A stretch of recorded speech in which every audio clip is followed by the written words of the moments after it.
So there's different kinds of cell division. We're going to talk about the three basic ones, which one is binary fission, and then there's mitosis and meiosis. They go from simple to more complex, and it depends on the organism as well. When we're talking about binary fission, bi means two, and fission means split. And so these organisms grow to twice their size and split into two. We can only do that with small, simple organisms like prokaryotic cells that are unicellular or one single cell. It would be very difficult for us to grow to twice our size and split into two new organisms. That would take so much complexity, so we cannot do that. What we do is we do mitosis for all of our somatic cells or non-sex cells. Everything, what we mean by a non-sex cell, is every cell in our body that is not a sperm or an egg. Meiosis happens for the formation of the sex cells or the gametes, the egg and the sperm. The only thing meiosis does is make eggs and make sperm. That's it. Mitosis is for every other cell. So let's talk about this idea of sexual reproduction versus asexual reproduction. Sexual reproduction is when you use sex cells or egg and sperm to come together. We're going to see that this strategy of reproduction allows for cells that become genetically unique. We're going to see strategies in meiosis that make every sperm cell and every egg cell totally unique from all the other ones. That's why if you have siblings, you don't look exactly like them, unless you're an identical twin, and then that's a whole other issue because you actually come from the same sperm and egg. When we're talking about asexual reproduction means you have a single parent and no sperm and no egg involved. Asexual, the A refers to not or no, so no sex or without sex. And when we refer to sex or sexual reproduction, we're talking about sperm and egg. So none of that involved.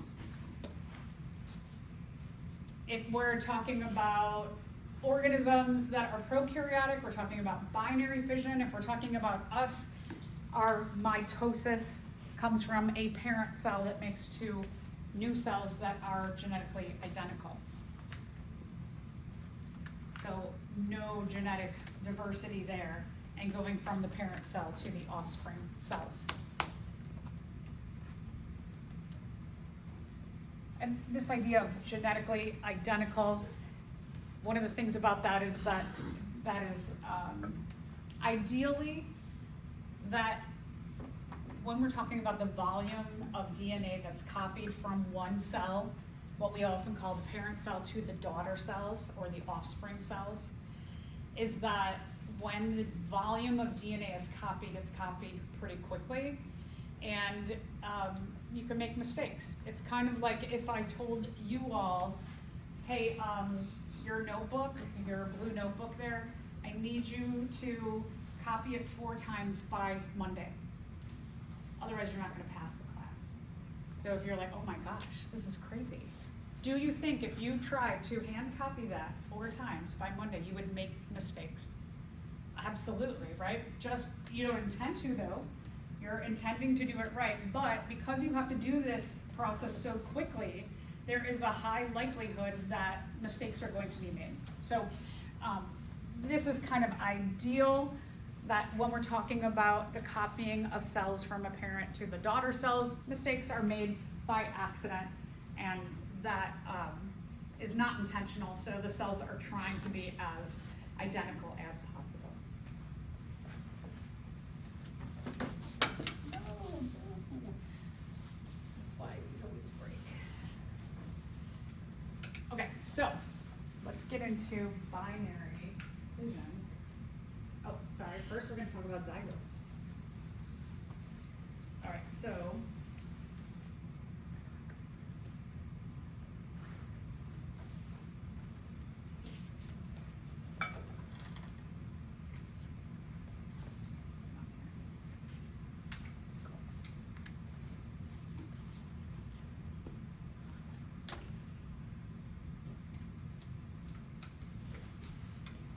when you have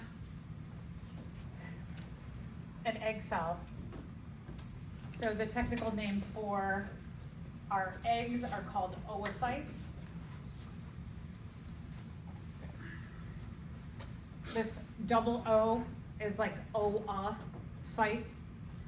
We don't technically call the cell that is released from an ovary upon ovulation. We don't technically call it an egg. We call it an oocyte. It's not technically called an egg until a sperm fertilizes it. Then it becomes the egg as opposed to an oocyte. So just to point that out, things that you'll hear in your future. When a sperm fertilizes an egg, the DNA from the sperm and the egg combine together to make new genetic combinations, and you make that very first cell, the zygote.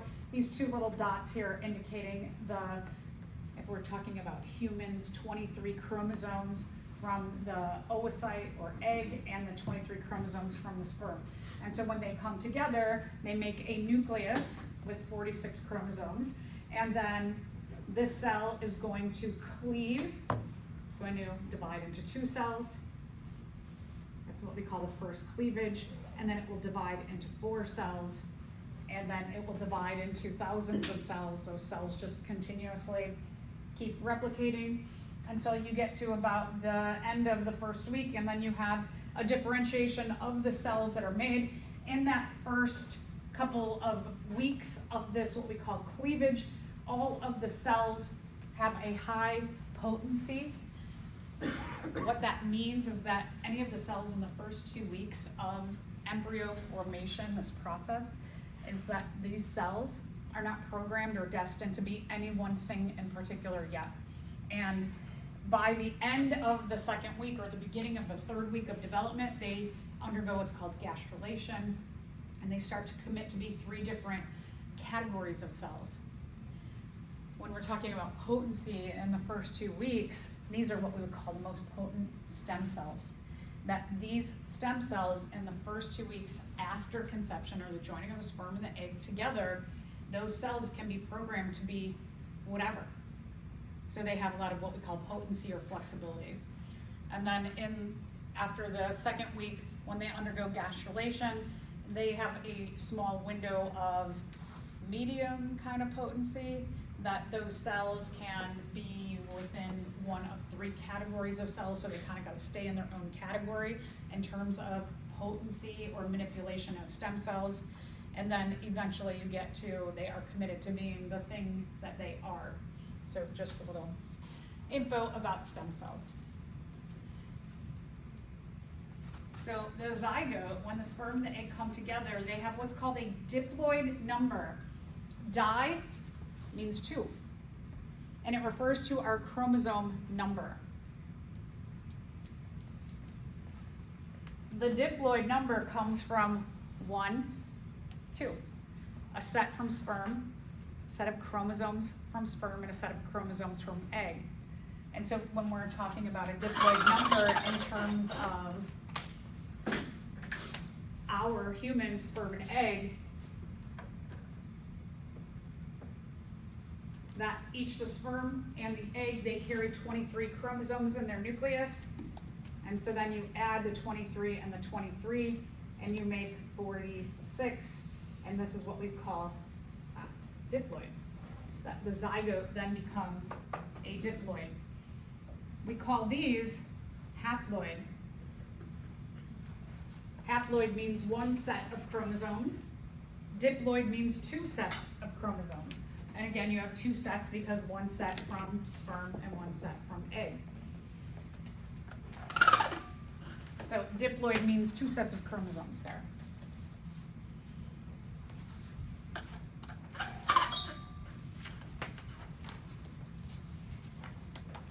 our chromosomes then, what we have when you get a set from sperm and a set from egg, you get 2 of each kind of chromosome because we have 23 sets or 2 sets of 23, not 23 sets, yeah, 23 sets.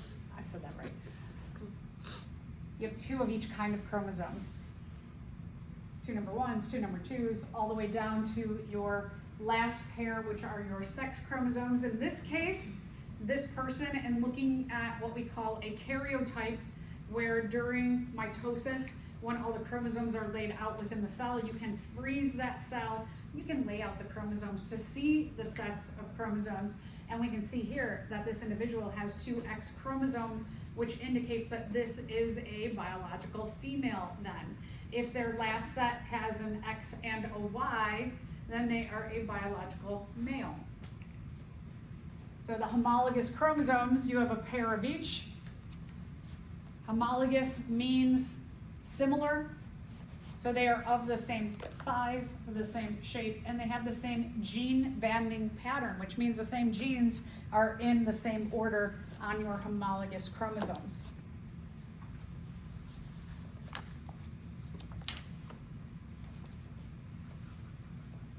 On those chromosomes, you have gene locations. They're called loci. Loci for location. This is one of the things that they're starting to map out, or they've been mapping out for quite a bit of time now, is they're mapping out the locations of the genes. They have the human genome mapped out. They just don't understand what all of the loci mean. And so now they're naming and they're trying to figure out, what do all of these genes mean? What do they code for? And so because of the advanced technologies and looking at the gene loci and trying to figure out what they mean, they have been able to treat different diseases and figure out the appropriate cure that matches up with the genetics. So again, this is what we would call a karyotype. One thing that's kind of bothering me about this karyotype here is it would be an X and an X. 2 X's, not 1 X. There's 2 X chromosomes. I don't know why they have it labeled as X. The 2 X chromosomes. So what it looks like when we get into mitosis, when we go from what we call the end of prophase or prometaphase and metaphase, what we see is that the chromosomes, we can see the individual chromosomes in a cell, and then they line up, and they can freeze that cell at that time and then manipulate the chromosomes to lay them out side by side and make a karyotype.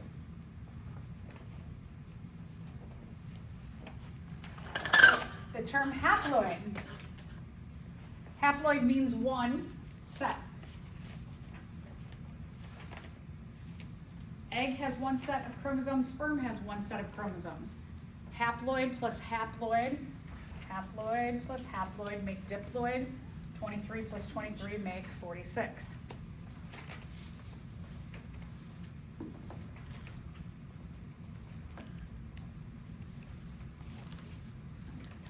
Okay.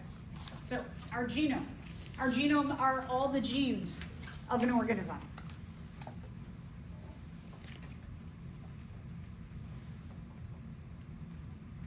The gene, it's a physical unit of heredity. It codes for a trait.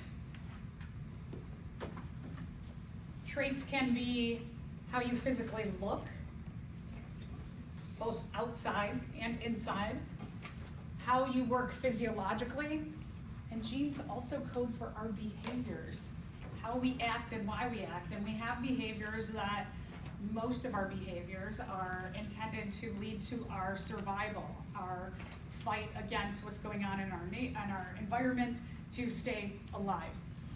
So behaviors, like you may know that, like for example, my husband and my older son laugh. Totally, they have this one characteristic. When they're laughing really hard, they cry and they can't talk. And it's like the same behavior. So I know that that was genetically passed on. All right, so genes. There can be different forms or versions of a gene. Like eye color, for example, brown, hazel, blue. We have different forms of the gene for eye color. Those are called alleles.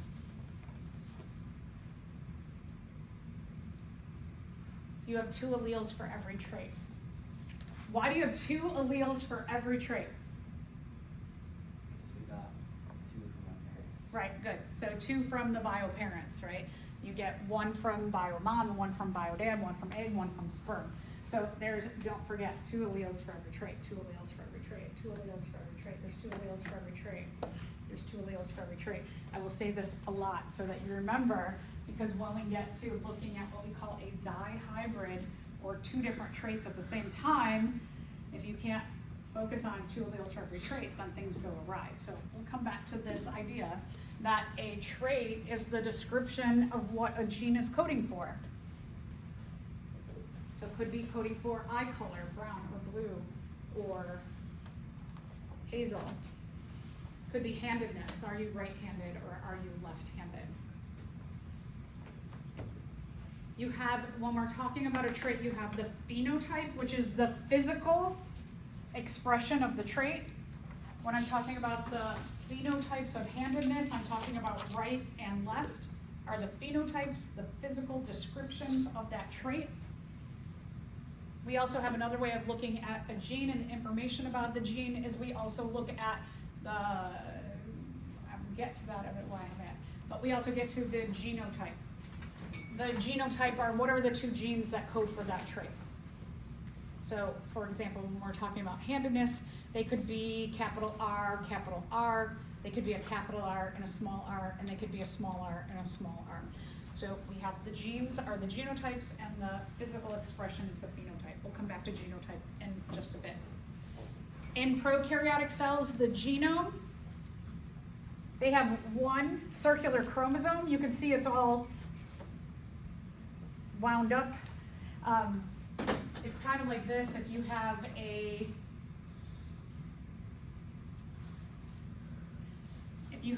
circular chromosome and it's like twisted. If I took that and I untwisted it, twisted it, and I laid it out, it would be that big. So what's happening here is we're taking, when you have a prokaryotic cell or even our chromosomes, is that they get twisted up so that you can fit a large amount of that information into a very small space. It's like some of those like grocery bags, how they have a little bag connected to them. You can take that grocery bag and then you just fold it up and you smash it into that little bag, right? But you know it can be this big. This is kind of the same idea when we're talking about our genomes. They only have 1 chromosome, 1 single chromosome. It is actually circular, but it does get folded up.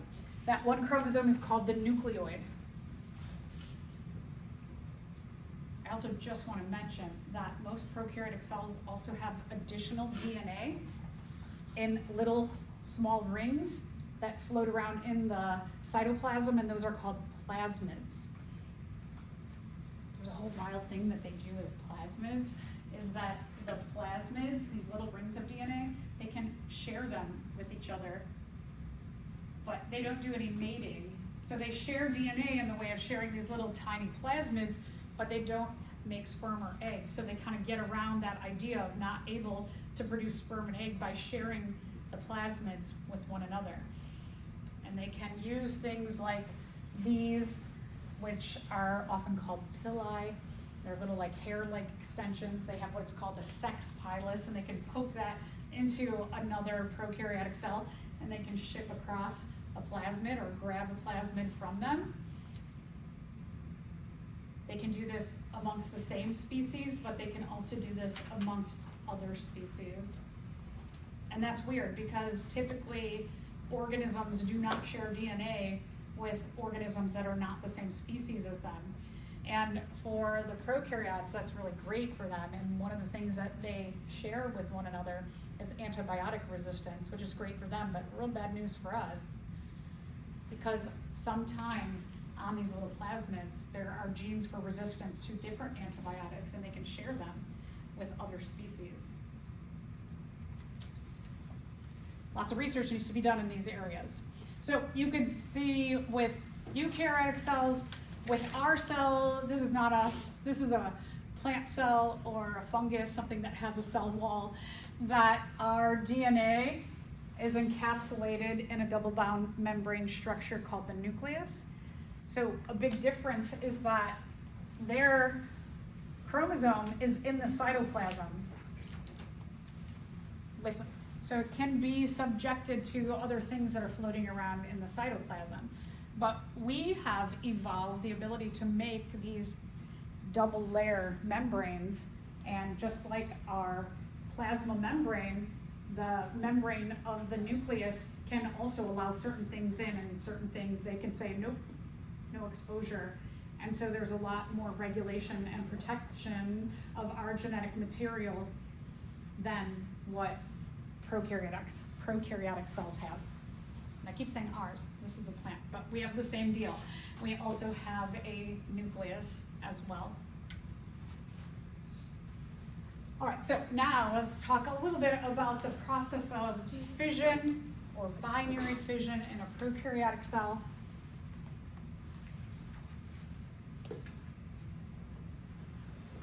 It starts with one cell, and for whatever reason, they are stimulated to grow to twice their size and split into two cells.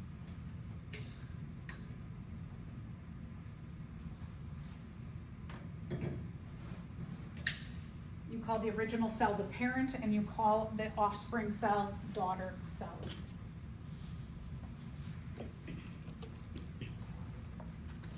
Before any kind of cell division, this is really key, any kind of cell division. Before cell division, the DNA has to replicate. All the organelles have to replicate. We often, when we're talking about replication through binary fission, mitosis, or meiosis, everything has to replicate. But we focus on the DNA, so just kind of in the back of your mind, realize when I say the DNA replicates, it means that all the organelles have to replicate so that your two new cells all have the proper organelles in them, in addition to having a new DNA source. So everything replicates. When we're talking about prokaryotic cells, remember we're talking about that one circular piece of DNA, the nucleoid.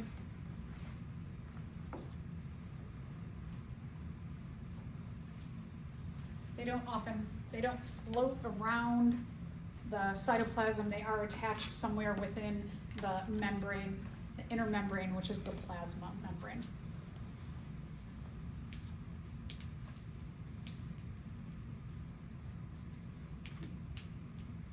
Then they replicate their DNA, they replicate all the other organelles, they grow to twice their size.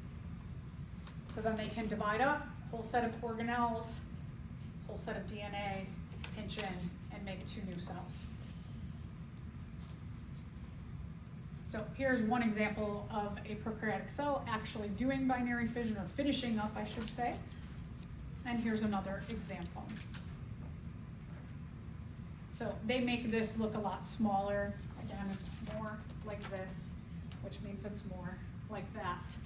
And the cell replicates all the organelles, including the nucleoid, grows to twice its size, divides up everything equally amongst the two new daughter cells, and then splits into two. The daughter cells will be the same size as the original parent cell.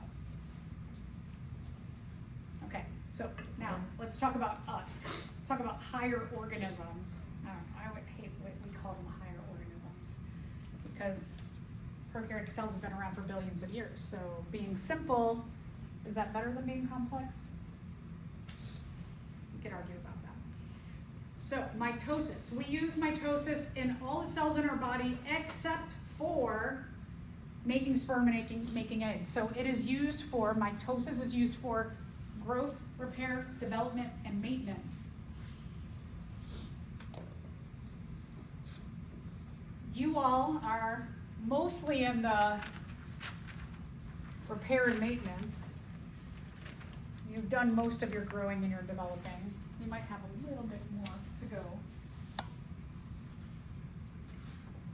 As soon as we get that one first fertilized egg, so get that first egg and it splits into two, that's mitosis. Mitosis, mitosis, mitosis, mitosis. Until we get to be our whole full self.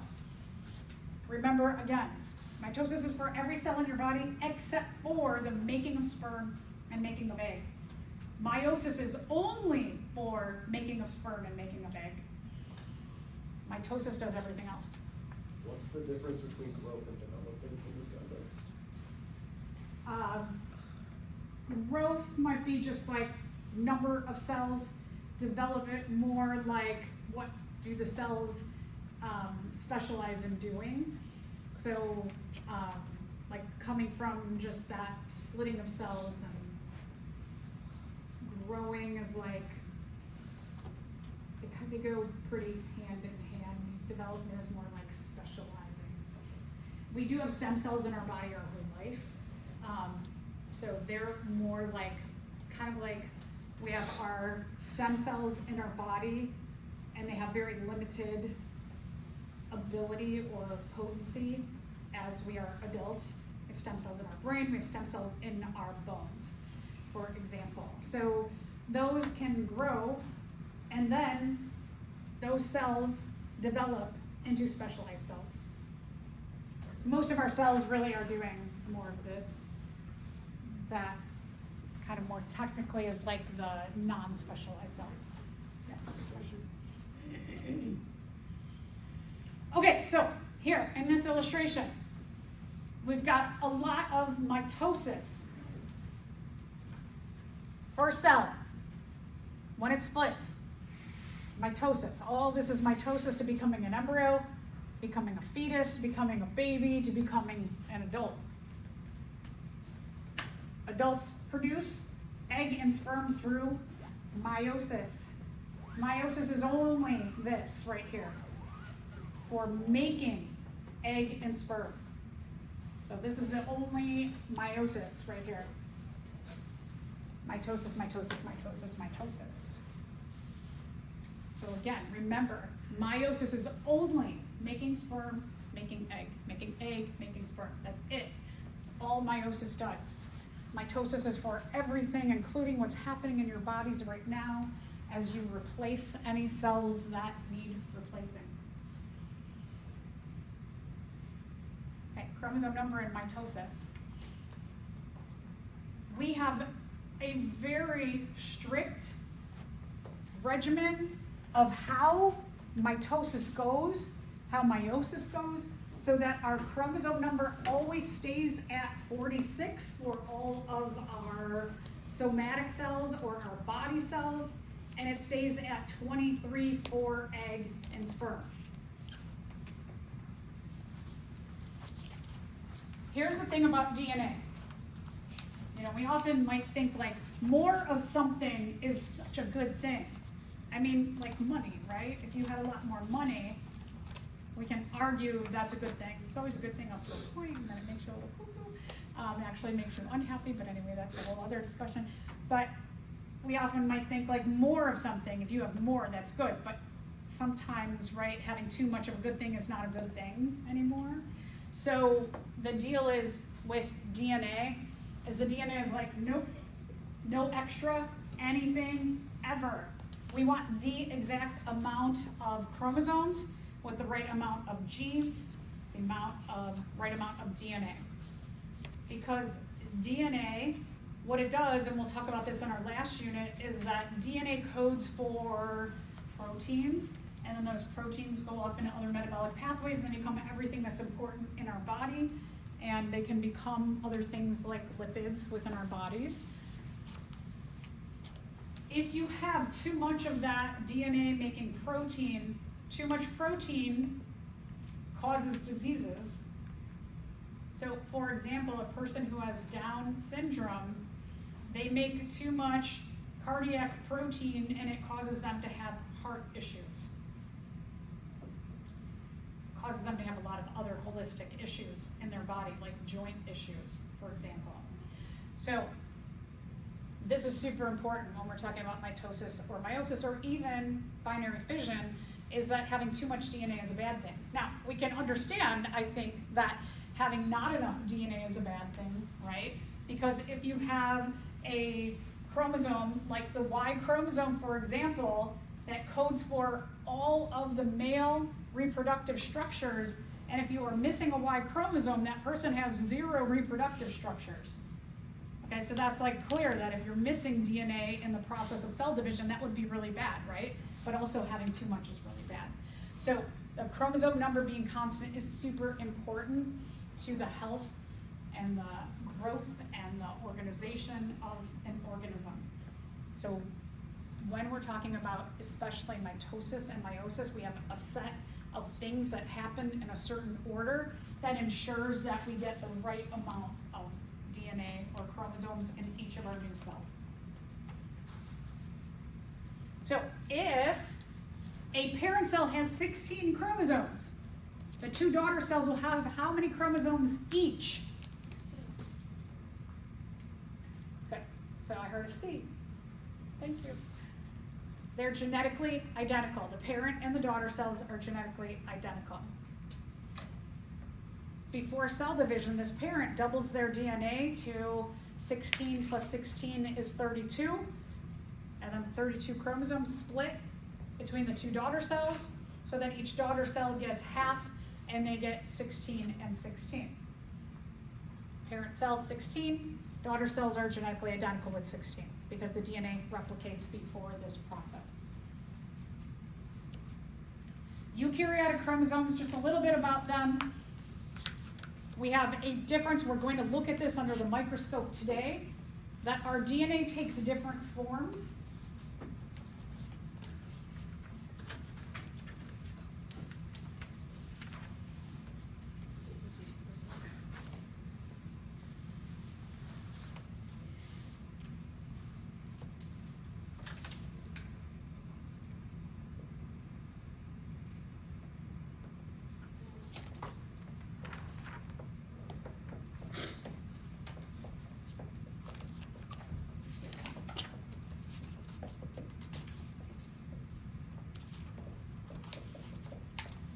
So in our cell, a little nucleolus in there.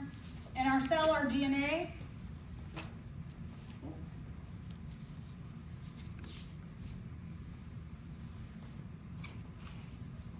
all of our chromosomes are loose and they're unwound. And if I keep drawing all 46 of the chromosomes all loose and unwound, this looks like a pretty solid structure. This is called chromatin.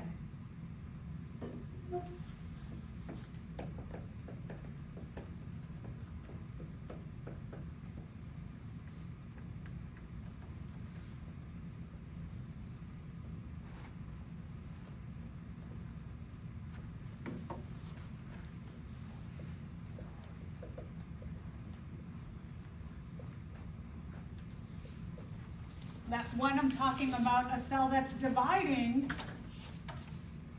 all of these loose, unwound pieces of DNA, they bind around some, what we call histone proteins, these little balls basically that makes them coil up into linear structures. So they get compacted into something where the DNA wraps around something else, and you've got these linear structures. It's the same DNA though, right? Just goes from this form. It's kind of like my hair. If my hair, when it's down, if it's like chromatin, it's all loose and unwound, and then I take my hair and I make it nice and neat and compact. Like if I'm going scuba diving, I want my hair to not be floating around everywhere, so I take my hair and I put my hair in a bun, right? I've now made it very compact. It's the same hair though, right? And when I'm done scuba diving, I'm gonna take my hair out and it's gonna go back. So that's what the DNA does. It just changes from this loose, unwound form into a compact form. Same thing, just changes its version. So our DNA can be chromosomes and become all linear, meaning the long strands become like little pieces, almost like markers, that they can wind up into something like this.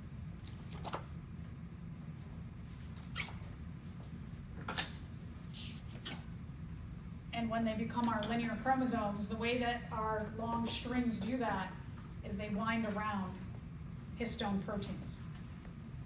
So you've got a support system. It's kind of like curlers, right? I can put my hair in curlers and I wrap my hair around the curlers. So I have something to support my hair if I want to do it differently.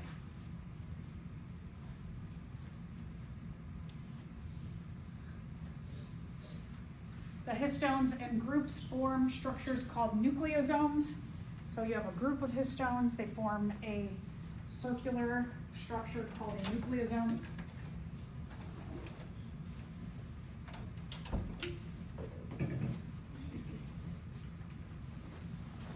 Each nucleosome has a linker DNA.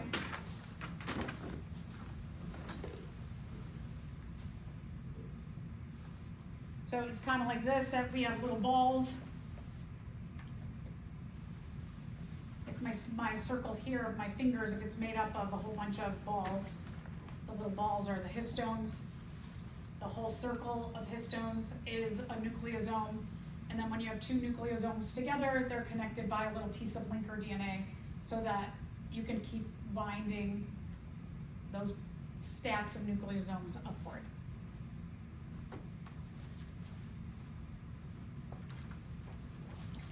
So these are our histone proteins. Our histone proteins are going to form circular structures, and in between each of those nucleosome circles of histones, you have linker DNA.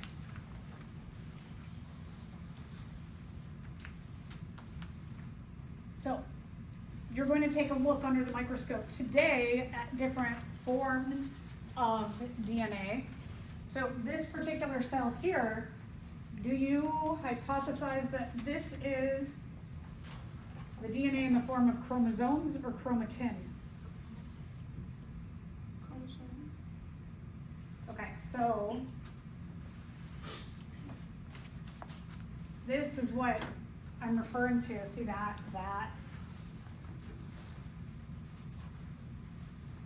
So if this is more of the chromatin, all of these with a nice circle, something like that or that or that would be chromosomes.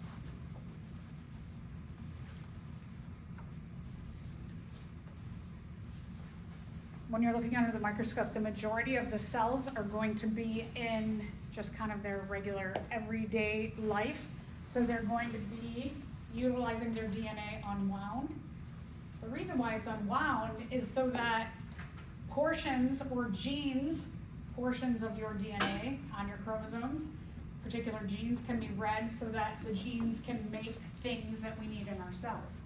So we utilize this as like being able to read parts of those strands. Whereas here, we're not going to produce anything we need in our cells during cell division. During mitosis, the job of the chromosomes is just to replicate and separate into two new cells. So the majority of the cells on a microscope slide are going to look in the form of chromatin and have a solid nucleus. If you notice here, the nuclear envelope, it's gone. That when you have cell division, the nuclear envelope temporarily dissolves in the cell so that the DNA can spread out and use all of the floor space of the cell to make sure that the right chromosomes pair up and then separate into two new cells.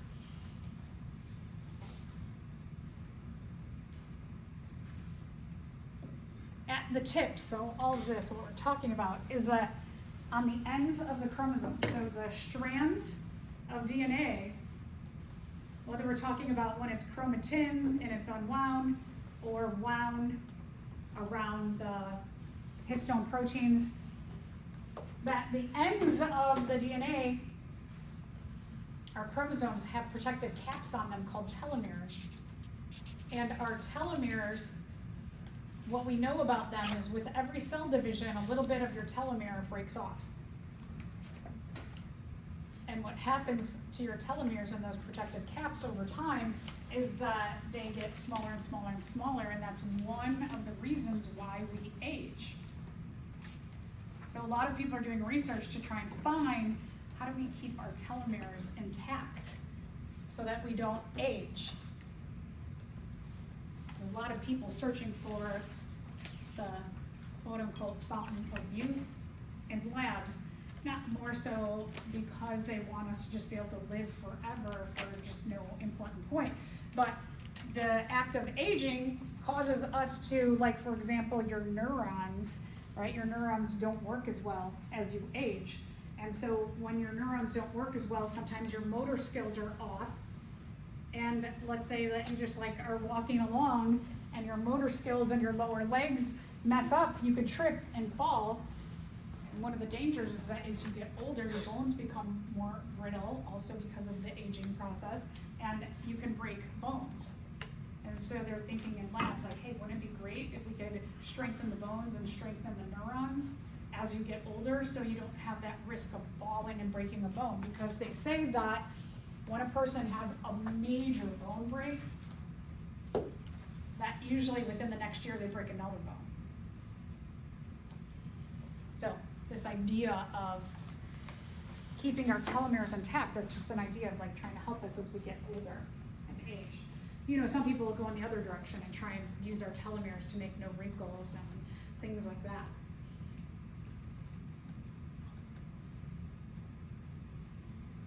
All right, so we also have what are called cohesion proteins.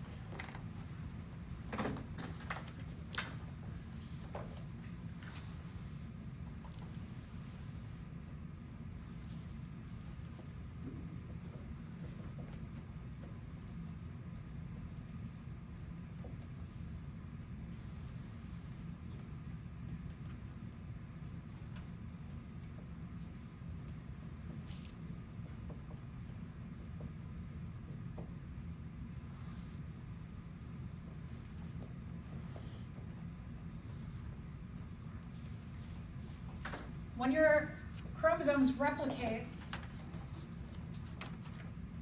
so if this is your original parent chromosome and they make a genetically identical sister, we're going to call them now chromatids. When we replicate a chromosome, it goes from being called a chromosome to chromatids, and they're connected with cohesion proteins that form what we call a centromere. So there's like a little sticking point between the two chromatids now.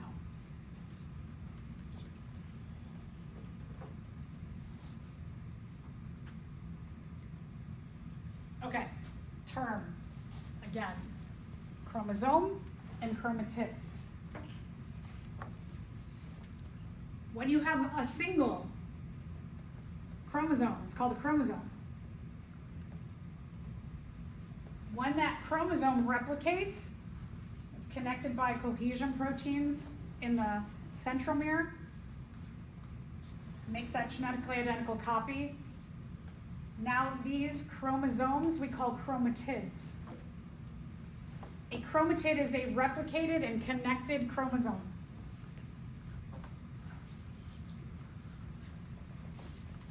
They're going to line up together during mitosis, and then they're going to separate during mitosis.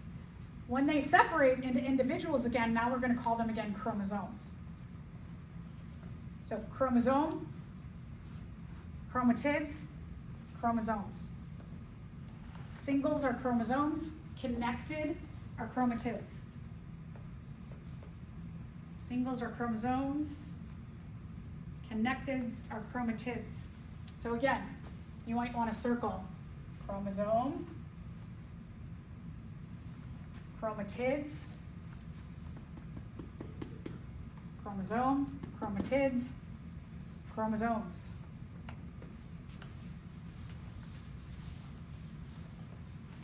It's usually a question that comes up. Students say, what's the difference between a chromosome and a chromatid? I'm like, well, chromatids are connected. They're genetically identical, replicated. chromosomes that are connected during a temporary point in time in mitosis or meiosis, and when they separate their chromatids again, chromosomes, chromosome, chromatids, chromosomes. Okay, so all of our somatic cells in our body have the diploid number of chromosomes. They all have a set from your bio mom and a set from your bio dad. We also call it 2N. N means number or set. 2 sets, 2N, 2 sets is the diploid number. You have 2 sets because you get an N from mom and an N from dad. N from mom, N from dad, 2N together. The diploid number for humans is 46. Every cell in our body has 46 chromosomes, or the diploid number, except for sperm and egg. They have a haploid number. If you are a crawfish or crayfish, however you want to say that, here's an interesting thing. We have, it's like a little freshwater lobster. They are an invertebrate. They don't even have a backbone. They have a very simple brain. They have 200 chromosomes. How can that be? Why do they have more? Well, who knows? But we have a lot of efficiency in the way we use our chromosomes, which we'll get into in our last unit. But sometimes, quote unquote, simpler organisms have more DNA than we do. Just depends on what's on that DNA. There could be a lot of junk on there that doesn't really code for anything. Okay, so of the 46 chromosomes in one of our cells, we have 44 autosomes. These are non-sex chromosomes. That means they're anything that's not an X or a Y. An autosome is a non-sex chromosome, not an X, not a Y. That's an autosome. We have 46 chromosomes. 44 are autosomes. 2 are sex chromosomes. If you have XX, you're a biological female. If you have XY, you're a biological male. 44 autosomes plus 2 sex chromosomes. It's kind of true for any organism. So like the crawfish, for example, of the 200, they're going to have 198 autosomes and 2 sex chromosomes. If you have 30, you've got 28 autosomes and 2 sex chromosomes. So there's always 2 sex chromosomes. The rest are autosomes. 46, we've got 2 sets, 23 plus 23, or 23 times 2. 2, and then what's the set number? So for our crawfish, for example, they're going to be 2 times 100, makes 200.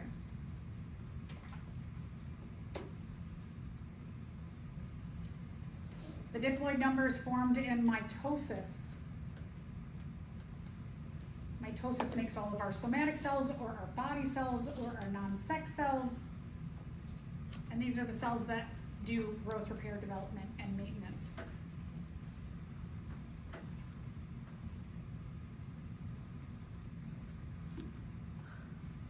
All right, what do we think this is? This is a karyotype of a dog, a human female, a human male, 48 chromosomes, or a chimpanzee. Good, okay, so our last set of chromosomes is an X and a Y. All the rest are autosomes. So sets 1 through 22 are autosomes. That's 44 autosomes and 2 sex chromosomes.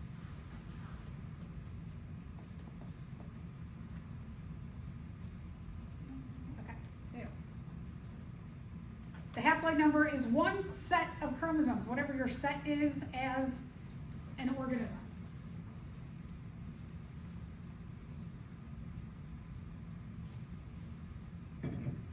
Only sperm and egg have the haploid number. All the other cells in your body are diploid. Haploid numbers, sperm and egg, sex cells, we also call them gametes, are formed in meiosis.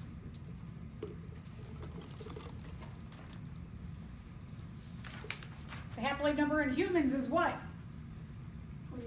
Good, 23. Diploid is 46, haploid is 23.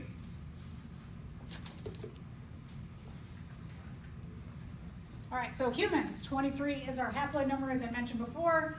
In the crayfish, crawfish, however you want to say it, the haploid number is 100 because the diploid number was 200. In humans, our haploid number is made up of 22 autosomes and 1 sex chromosome.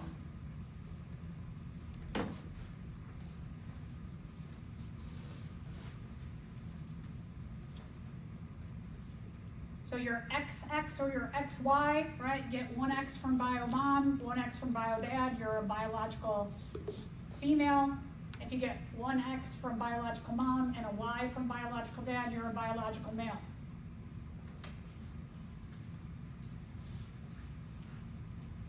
Okay, again, sister chromatids. Sister chromatids are chromosomes that are duplicated and connected by the centromere. Whenever a chromosome is replicated and connected, it's called a chromatid. Chromatid, chromosome. Chromosome, chromatid.